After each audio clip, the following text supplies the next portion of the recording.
I'm gonna ask you what your favorite flavor of ice cream is. Ice cream? Yeah. Okay. All right.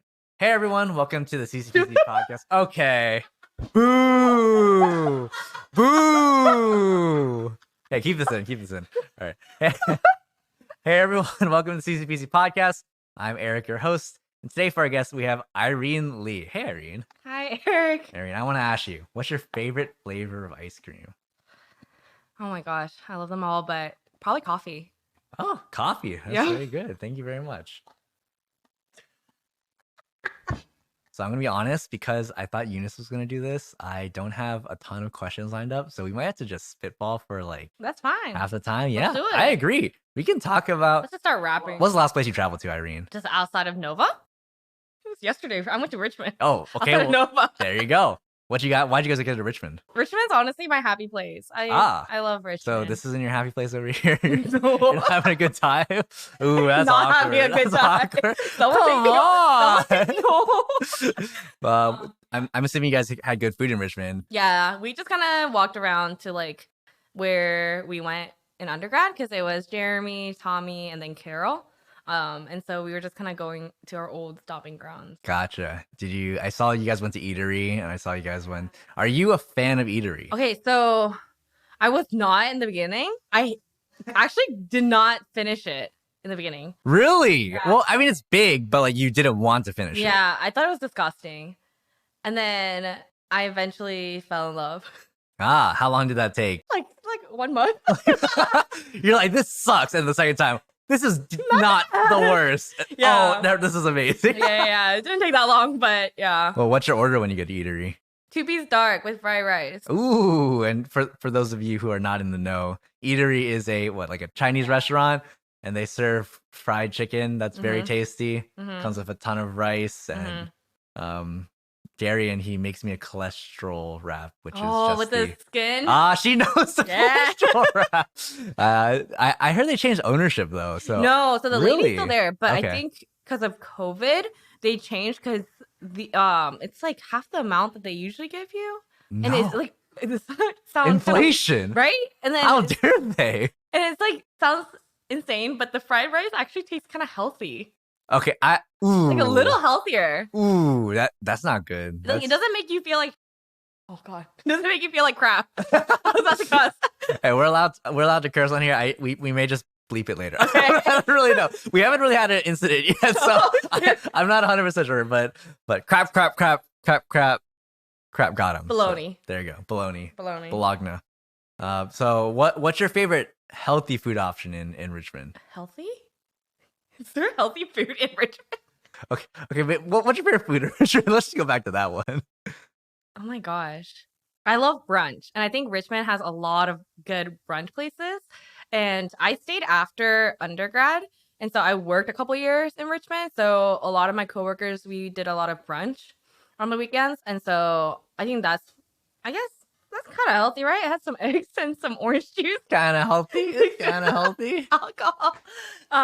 But yeah, I think any brunch place in Richmond. And this is a little sidetrack, but you were raised in Charlottesville, is that right? Yeah, so I was actually born in Korea, which surprises a lot of people because I'm not very good at Korean. And then I lived in Nova for a little bit, and then I moved to Harrisonburg, and then I grew up in Charlottesville. Wow, that's a lot of places. Yeah. Well, why'd you guys end up in Charlottesville? My parents actually had a restaurant in Charlottesville, Gotcha. and so that's why. Interesting. Did you enjoy your time there? I didn't like it at first. It sounds like there's a trend. I don't like things at first. But it was good. I always grew up in the countryside, like Harrisonburg, Charlottesville. And so that's kind of what I'm used to. So I like the slower pace environment and also like the smaller groups of people. And Makes sense. Yeah. So did you really want to go to UVA, or were you like, Richmond's the place to be? I was not good enough student to get into UVA. Would you have wanted to go to UVA? I don't think so. I think I am the person I am today because I went into kind of more of a city. And so like in Richmond, my freshman year was a culture shock, like being surrounded by people outside of my like Charlottesville circle. Like if I can tell you kind of how I grew up, like my middle school and high school in Charlottesville, like there was no Asians that were outside of my family members. Or like I mean, there was a couple of like church people, but mainly like we were somehow related, you know?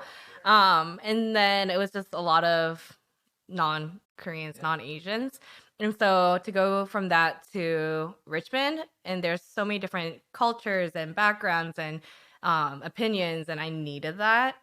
And I think that's kind of where that like led me to where I am now. How do you think that shaped your identity in specifically, like growing up in a not super Asian community? I think I definitely struggled with my identity. Like they always like my peers would always call me the whitest Asian person they've ever known. But I was like so proud of that. I was like, yeah, I like in that sense of I fit in. But at the same time, I always felt so off, like so different. Like I still remember when my mom would pack me kimbap to like to take for lunch. And I remember I was so embarrassed. I would eat it in like 10 seconds just so that people didn't see it. But now when my mom makes me kimbap, I'm like, yeah. Yeah. You know what I'm saying? And so like I really struggled in the sense of like I didn't know who I was. I didn't know my culture. I didn't know anything.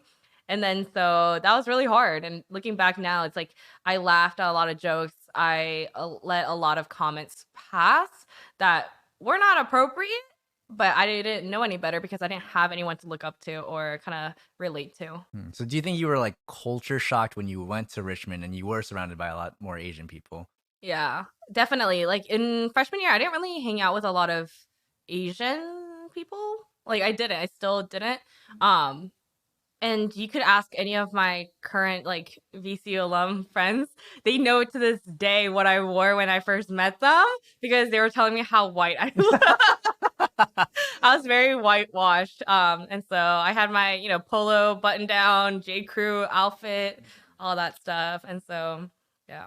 So do you hold fast to your Korean identity, or do you think you are like a Korean American by blood, or maybe just even an American, right? Like, what would you classify? I think I'm still figuring out because, like, I think I am more proud to be a Korean, but I also don't fit into the Korean mold either. Like, I can speak to my parents, but it's very mixed English, with Korean. And, like, I can't read or write in Korean, right? And so a lot of my friends, when they speak Korean around me, I can get pieces of it, but I have no idea what they're talking about 99% of the time. Or when they talk about like Korean pop culture, like I have no idea what they're saying, And so I don't know, I'm just kind of in the middle and I'm trying to figure out like what that looks like for me. Cause I think to kind of put what a Korean person is for every single person, that's not necessarily true because everyone relates to some different levels of spectrum. And so, yeah. So switching gears a little bit, I want to ask you, Irene, do you have a hot take? Oh, God. I have a lot of hot takes. Ooh, share me one of them. I don't know. Not the hottest, not the coldest. Something more than lukewarm, though. Okay, I know this is like... Everyone loves cheese. I think cheese is kind of disgusting. Oh, disgusting. I mean, I'm lactose intolerant, but I don't think cheese is that good. Like when people put cheese on everything, I'm like, why? So what about like pizza? Do you think the cheese is good? I'm gonna be honest. I take like a couple bites of the cheese with the pizza and then I take it off. You take off the cheese? I like the bread. What? You're eating tomato and bread? The crust is the best part. I mean, that objectively true. Okay. Maybe not objectively, but yeah. So like when you get pasta, you don't put Parmesan cheese on? No. Wow, that's interesting. Did you eat a lot of cheese growing up? Right? I guess not. Kind of, but maybe like I just like never. I don't think cheese is that good. I mean, that's a very fair opinion. So like when you get a charcuterie board, and you're eating the ham and crackers, you just forego cheese. I put like a little bit of cheese, a couple bites, but yeah, not really. Wow. Is that your question, Derek? Yeah, that was good. He's so proud of that one. Yeah, we have a new editor in chief today. It's we got Derek Shee in the backfield. Thank you, Derek. But that's an interesting take there, Irene. What? Wait, if you don't like cheese, did you like milk growing up, or do you like milk now? Yeah. So it's just the hard. Like, what about yogurt? I hate yogurt. You hate yogurt. Unless I put like things in it and mixed, you know? Yeah, and then But at it's that not point, like it's I like wouldn't be like eating yogurt like right. that. Huh. And it is tough, especially like being in Nova. But I don't ever crave Korean food. Ever. Ever. What? Wow. So what food do you crave then when you're hungry? My favorite food is tacos. Taco. Tacos. But there's like no good taco places in there. Correct. That's why I'm so sad. If anyone knows a good taco place, please take me. There's a couple in Manassas, right? Have you I tried those heard. places? You haven't been out there? Gotcha. Maybe we'll Tacos. go there as a CG or something one of these days. Yes. Tacos are chicken nuggets, honestly. I can live off chicken nuggets. Those are very different things. People are gonna think I'm like the most like elementary. What's the best tacos that you've eaten? What's the best chicken nuggets that you've eaten? Okay, I know a lot of people like love Chick-fil-A. I think Chick-fil-A is okay. I rather have Popeyes. Oh, I don't think it's a hot take though. Okay. Popeyes has some dank chicken. Right? And the fries are really good. Tacos. Okay. Disclaimer, haven't gone to LA, which that's my next stop, so I need to for the tacos. But I think the best taco I've had, and this was before it got really hyped up, there's a food truck, a taco food truck in Charlottesville that I grew up going to, like, starting in middle school. And it was when no one really knew about it, and it was so good. And now, every time I go back, it's still pretty good. But because it's so popular now, it's not the same. What's it called? I could not tell you. But it's like, I know exactly where it is. It's like right in front of the laundromat. All right, so if you guys are UVA people will know exactly what I'm talking about. If you're ever in Charlottesville, go to in front of the laundromat and eat their tacos off of 29. Off of 29. You know, just go. If you take a left out of church, you could get to Charlottesville, right? Yeah. There you go. You just But they only open after 6 o'clock. Oh. So you gotta go after 6. Oh, what? After 6 o'clock? Yeah. So they must make a ton of revenue after dinner hours, then, I guess. But they make a lot of money, so. So I mean, I hear you're into sneakers a lot. Is that true? Derek? I hear you have a big collection at least. I like shoes. True, fair enough. What got you started into that? I was gifted Jordan 1s, and they're actually my Peter shoes at this point. But like, I just thought it was so pretty. My favorite color is red, and it was red, black, and then it was just really pretty. And then I was like, okay, I love these shoes. Let's see what else is out there. And it just turned into a black hole. And I just got a lot of shoes here and there. And it's actually really funny because growing up in high school, I literally had like 2 pairs of shoes that I really liked. And that was it. And then look at me now. Yeah, look at you now. Look at me now. When did you get those Jordan 1s? I got them around right before I started grad school. So 2017. Wow. So it's been a couple of years. So what's your favorite sneakers right now then? I don't think I have a favorite one, but I do have a favorite like style, which is my Jordan 1. So I have a bunch of colors of Jordan 1s. Do you just cycle through your shoes like on a daily basis? I started off my job wearing professional business wear. But then it slowly transitioned into literally sneakers and then like whatever matches with sneakers. So I do wear a lot of sneakers to school because I run around a lot. But yeah. That's definitely fair. Has anyone made note of you not wearing your professional shoes anymore? I did actually ask my boss last year if that was a problem. And they said that as long as I do my job, it doesn't matter. And so I took that as you're okay. So you're a school counselor, right? Yes. At Freedom High School. Correct. And it's the one that's in Loudon, right? Not the one in Woodbridge. Right. Yeah. If for people don't know, I didn't know this. There's 2 Freedom High Schools in Virginia. And that's very confusing. Why would they do that? Do you have any idea? It's because they're different counties, so they weren't speaking, I guess they don't communicate. And so it's the same colors, black and gold, the same mascot, Eagles, same name. Very different types of schools. Huh. Do you guys have like friendly competition or you just like don't care about each other?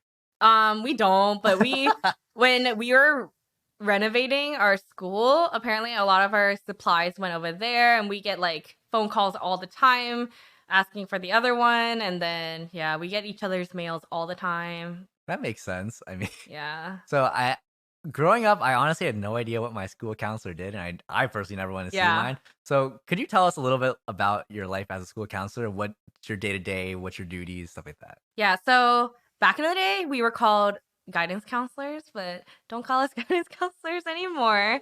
The reason why we changed the name that's so important to just kind of like advocate for my profession really quick is because back in the day, it was mainly for classes, it's mainly for like college stuff, right? What you typically know school counselors did, like schedules, all that good stuff, right? But nowadays, with just the climate of schools, we do a lot of mental health counseling. So if I were to break down my job in the fall, yes, we do focus a lot on college prep for our seniors, but on a day to day basis, I do probably like 75% mental health counseling, 20% like paperwork, and then the rest is just like crisis response. And so that is kind of why there's a shift in the name. In full honesty, I never went to my counselor either. So, Ah. so I know people get really like awkward when I tell them that I'm a school counselor and they're like, I don't know what that means. And that's totally fine. So, is it required now, and was it required in the past to have like a psychological background, or is it that's kind of something you pick up on the job? It's just kind of one of those things where my profession is changing a lot right now. And it's actually depending on which grad school you go to, that your background and your experience is going to be very different. For example, I went to UVA and I chose UVA because they were very data driven and a lot of very like scientific focused. And so like finding practical ways to change and support students and not just doing things just to try and hope that it works kind of thing. Hmm, hmm. So there's some evidence to back up why we do what we do. And we can kind of look at the data and see if it's effective or if we need to change it. Okay. Not all schools are like that. Some other programs are mainly focusing on a lot of feelings and emotions and a lot of counseling. And so it's really different. Each counselor is different, which I think is so cool about my profession. Is like there's 9 counselors, including me in my school, and all of us do everything very differently. So, if there's 9 counselors, and how many students do you guys have? We have like 2,200 kids, something like that. I don't Okay, know, a lot, so a that's lot. about what 100 some students per counselor. No, our idea ratio, our ratio that we try to aim for is 1 counselor to 250 kids. Uh-huh. But right now we're like around like 275 or 80 kids per counselor. So how do you maintain relationships with all those students, being that you're only one person, Yeah. there's 275 of the students? I put in a lot of off contract hours. I do. Um, and that's why I wear sneakers. And I think that's why my boss is okay because I don't like being in my office. Whenever I'm not doing something or I'm not in a meeting, I'm always out in the hallways, like trying to get my face out there and like talking to my kids in the hallways and talking to teachers. Um, and that was actually a fear of mine coming in. I was like, I'm going to such a big school. How am I going to know my kids' names? And how am I going to remember what we talked about? But I think once I got into the groove of it, it's not as bad. Do I mess up some names? Correct. But that's why I love my go-to is, hey bud, hey kiddo. Hey, you. And it works. But I try to call all the students by name to, to make them feel special. It is hard, but yeah, that's how I get to try to know them. And it's nice because we actually break it down by last names. And so I've had their like siblings and I Oh, will have their wow. siblings or I've gotten to know their families. And so that's really nice. So I'm assuming not like you and I, not every student utilizes the counselor, right? So how many people do you say utilize you in a very effective manner, like out of the 275? 250 of them. Oh, really? Wow, that's a shift. Yeah, it's a lot. Like nowadays, there's the administrators that you always see, right, in the schools, and then you see your teachers all the time. But then also nowadays, counselors are just as much in the forefront. Like everything goes through us too, which is nice because then we look at the kid as a whole. Okay, when we were called guidance counselors, we only looked at them for academics. but now we look at them as a whole. Like, what do they need outside of school? Like, if they need financial support, if they need other things outside of like in their home, we want to know about that and we want to help them. If they need help even with their academics, like we meet with kids that way, and social emotional stuff too. So yeah, I mean, my kids literally come and see me for literally everything. Literally everything. Literally everything. So yeah, I mean, there's kids that we see more often than others, but we see a lot of our students. What would you say is your favorite part about this job? Favorite part that every day is so different than the day before. Like, it's actually really fun. I get jealous of people that work from home, but I wouldn't give up my day to day because it's so nice. Because I would go into work and literally take a breath. I'm like, all right, what is today gonna be like? And then before you know it, the bell rings and the day's over, and you just went flying by. So we try to generally avoid COVID talk on here because people are so tired of talking about that. Yeah. But when you were, quarantining at home and everyone was at home, what was counseling like then? It was awful because legally we were so limited in what we can do. Like our day to day is about doing counseling and making sure our kids are taken care of, like social emotionally. And a lot of our kids, their issues are stemmed from home, like their parents, their siblings, everything like that, right? And so for us to be told you can't ask them questions, it's like heartbreaking because that's the core of your job. So that was really hard. Um, and also on top of that, like doing it on the camera is so different than face to face because you don't catch the body language, you don't catch the change in voice pitch, like all that stuff that we use to, counsel. Like I couldn't catch any of that. And so it was really hard. But as a first year counselor, there was also positive because I learned so many names.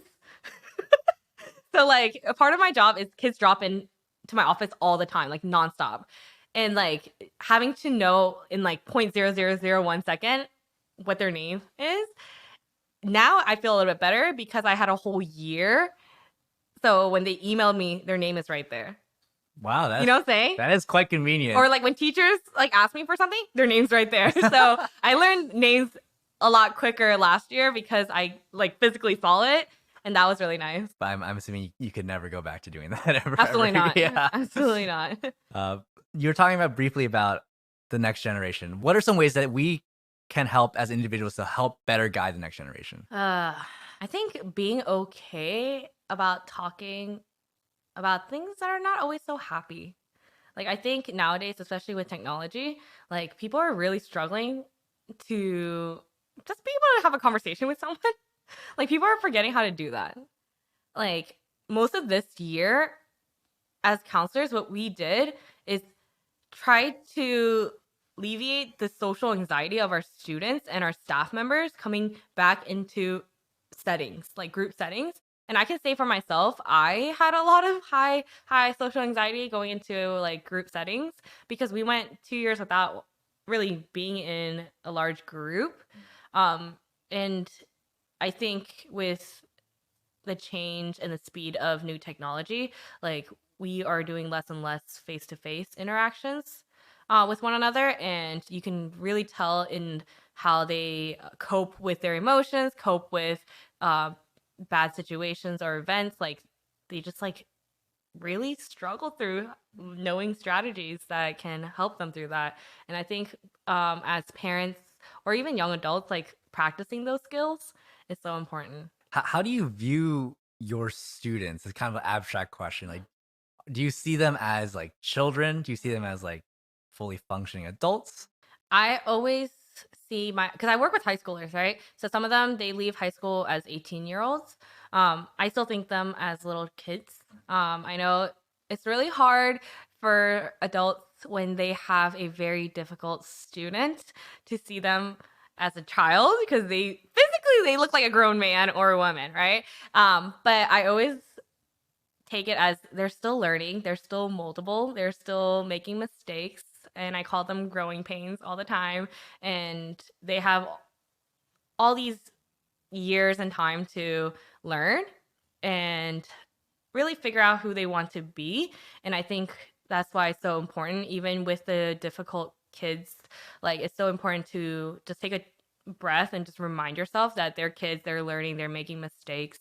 And it would actually be a really great opportunity, as adults, as people that they're interacting with, to help them sway in a better direction.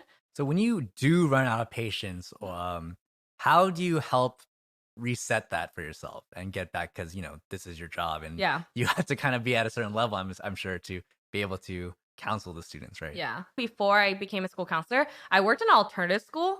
So it was a group of kids that were in and out of juvie, and we were also a hands-on school, so we did physical restraints. So I literally got cussed out, thrown at me, like punched, like things like that in inner city Richmond.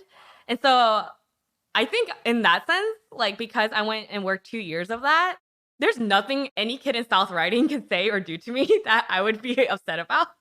Um, that's just me.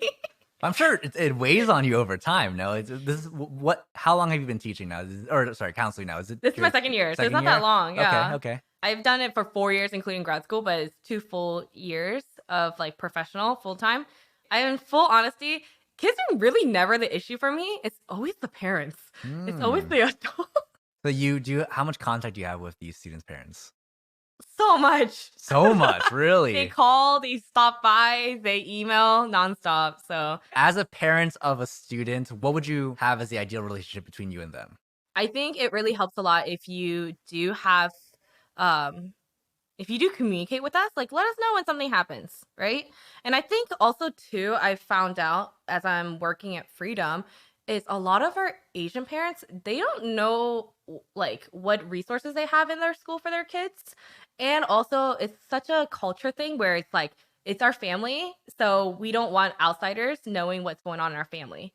Which I mean, I think there's pros and cons to that. But I think ultimately like it sucks because we want to help your student be successful. We want to help them be the best they can.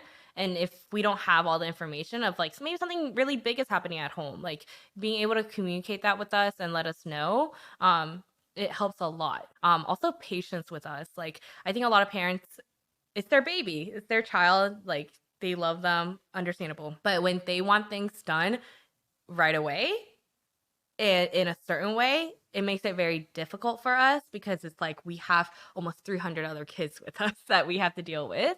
So, if you see students with problems in their home life, right? You don't have much like inherent power to do anything in their home life. How do you personally like wrestle with that yourself, with knowing that this is happening and you can't really be there specifically for that?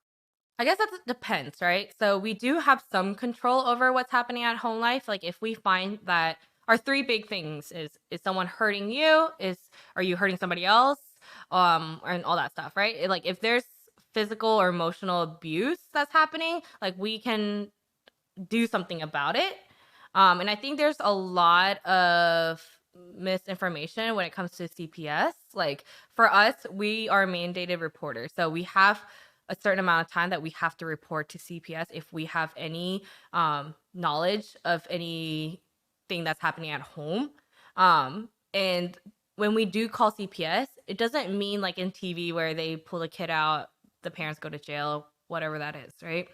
CPS is actually there to provide resource for the parents to better support their children. So does that mean that they need parenting classes?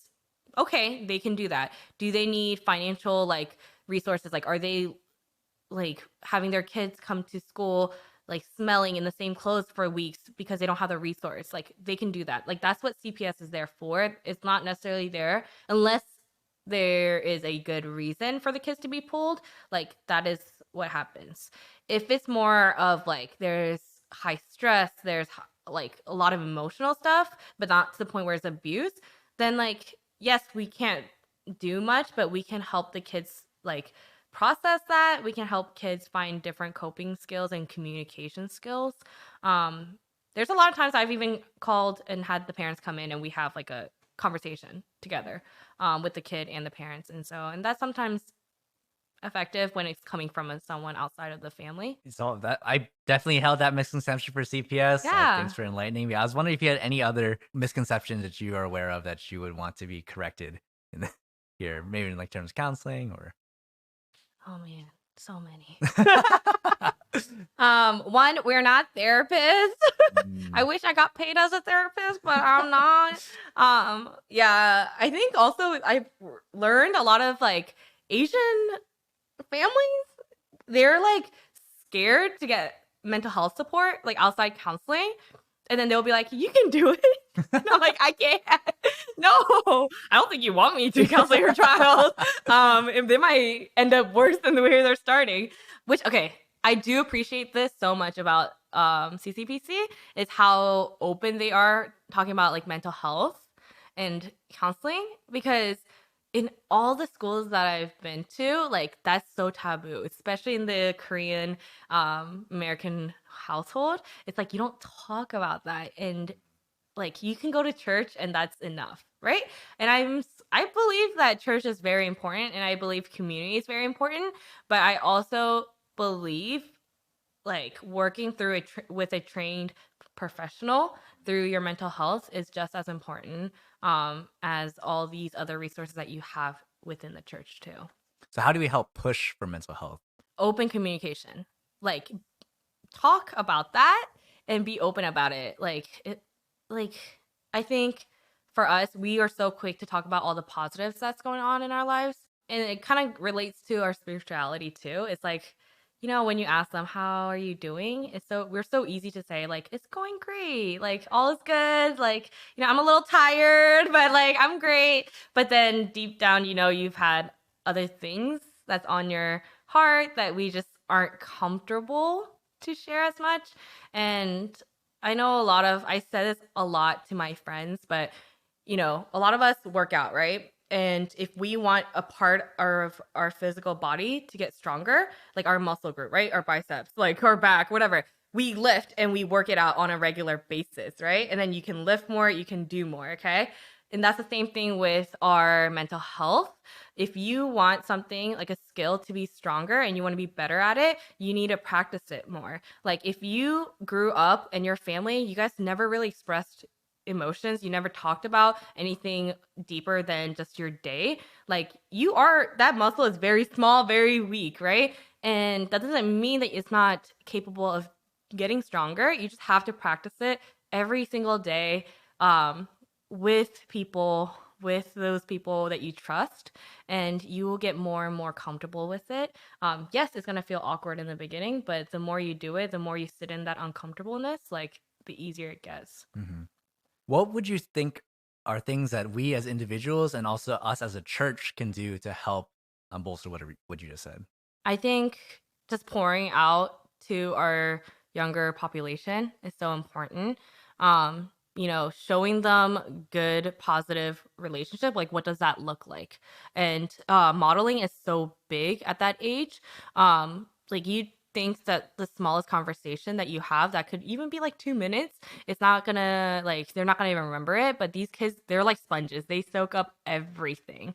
And so just having that spending that time with them and just getting to know them, having them get to know you, and just not necessarily to give them advice, teaching like lecturing them at all, but just spending time with them. Taking the time to make them feel like, hey, this is not forced. Like I'm actually want to be here with you, and talk with you, and like I don't think necessarily these kids need a lot of things. They just need your time, and they just need to feel like you care.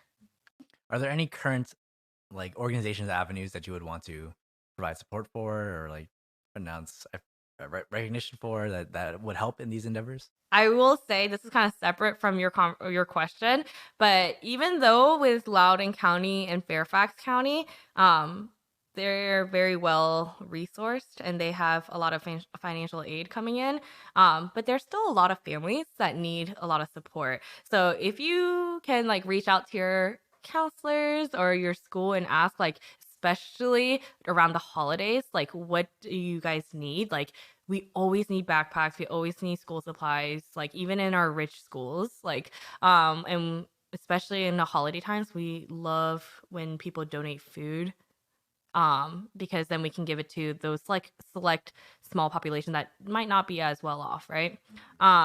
Different organizations. I think there's so many. I think the cool part about Nova is there's so many resources out there.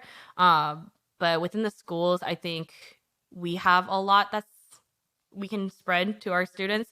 But within the church, I think it's really good to kind of figure out, do you guys have on your website like some mental health resources that align with the church's vision and mission, but also can provide mental health support? And I think that's so important nowadays. When maybe, yeah, like a lot of our school websites nowadays always has at least one page of mental health resources that people can look into, and that's just so good because it tells people, hey, we care about your mental health here. Is there a specific underutilized resource that you think could be more well utilized in the schools? Mental health counseling team. So outside of counselors, we actually have school psych and social workers. Did not know that. Yeah, and they're actually trained in counseling and therapy. Is it about like one of each per school? Yeah. Ooh, that's not a great ratio. But they actually, like, not that many kids and parents know about them. And I will say, one thing that I would also utilize too is our Asian population.